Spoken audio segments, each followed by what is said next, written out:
Hey everybody, Mr. Rubo here, talking today about some margin of error. When a random sample of a size n is taken from a large population, the margin of error is approximated by this formula, which is the margin of error, which we'll say is ME equals plus or minus 1 over the square root of n. And once again, n is the sample size.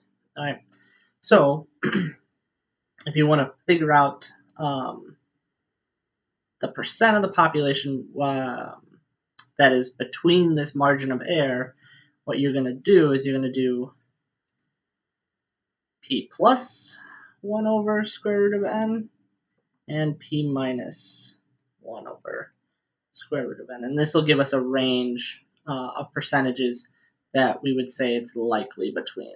Because there is some error to our calculation. It's not going to be perfect. And so this calculates that error for us.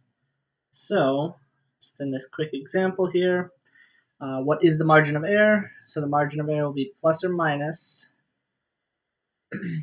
1 over the square root of n. Well, this right here is n.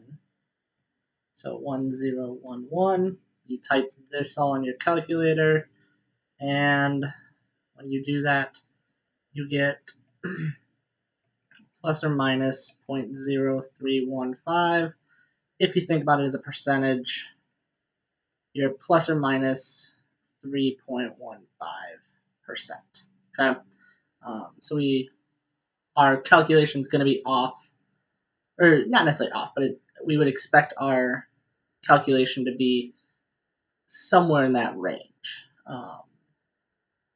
Okay, so here, given an interval that is likely to contain the exact percentage of all people who use television as their main source, so now we're just taking our percentage of the survey, and now we're adding and subtracting the margin of error to give us a better idea, because this survey is only of 1,011 people, so you would expect that if we talk about the whole population, it's not going to be exactly this, but the more people we survey, the lower this number will be, which means our error will be less. So just to do this one real quick, you would do the 0.52 plus or minus the 0.0315, and so you would get between 0.4885 and can't read my writing, 55.15%. And I put that as a percentage, but I didn't put that one as a percentage. So we're going to do this real quick. Well, actually, we'll just pay no more percents. It's a percent. Okay. So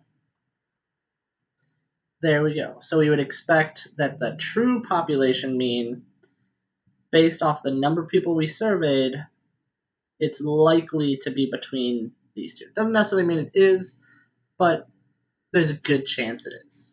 Okay, so that's it for margin of error. Nice and simple.